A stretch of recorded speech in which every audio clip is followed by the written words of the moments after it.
Bismillahirrahmanirrahim. Alhamdulillahi rabbil alamin. Wassalatu wassalamu ala nabiyyina Muhammad wa ala alihi wa ashabihi ecmaîn. Учурда көптөгөн мекендештерибиз, көптөгөн адамдар сурайт. Жүрөгүм кыжалат да, жүрөгүм аябай сыгылып атат. Эмне кылсам болот? Кыйналып кеттим деген элдер өтө көп.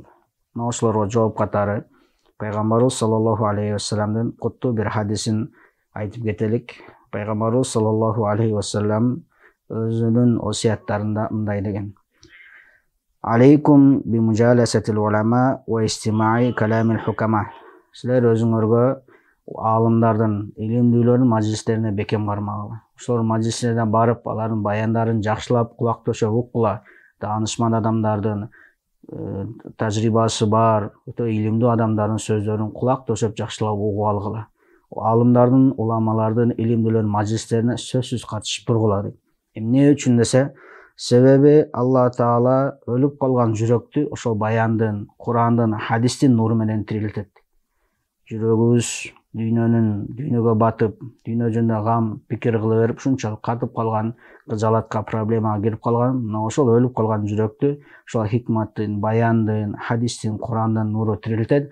Кандай эле эч нерсе өспөй өлүп калган жерди жамгыр тирилткендей дейт. Демек жүрөгүбүз кыжалат болуп атса, эмне кылышты билбей жүрө турган болсок, эң биринчи бизге зарыл эмне экен? Илимдүүлөрдүн, аалымдардын мажлистерине баралык. Ошолордун сабагына катышалык, ошолорду угалык, кулак төшөп жакшылап угуп, ошол нерселерге амал кылалык. Ошондо жүрөгүбүз нурланат, жүрөгүбүз жеңилдейт.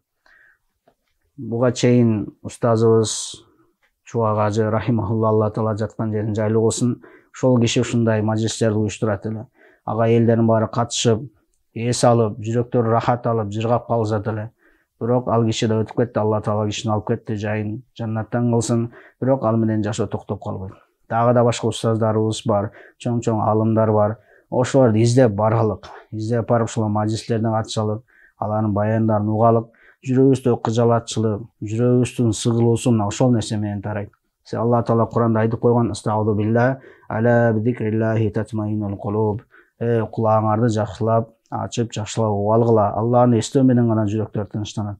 Алланы эстеп, баяндарды уксак, пайгамбардын хадистерин уксак, анан жүрөгүбүз рахат алат, анан жаныбыз рахат алат экен. Ошого бир туугандар, баардыгыбыз эмне кылалык, аракет кылалык. Кайсы жерде баян болот экен, сабак болот экен десе, ошол жерге жетип баралык, жүрөгүбүз рахат алат. Өлүп калган жүрөктү Алла Таала ошол жерден тирилтет. Алла Таала баардыгыбызга ушундай бейиштин бакчасы болгон мажлистерге катышканга мүмкүнчүлүк берген болсун. Субханаллахи бихамдихи, субханаллахил азим.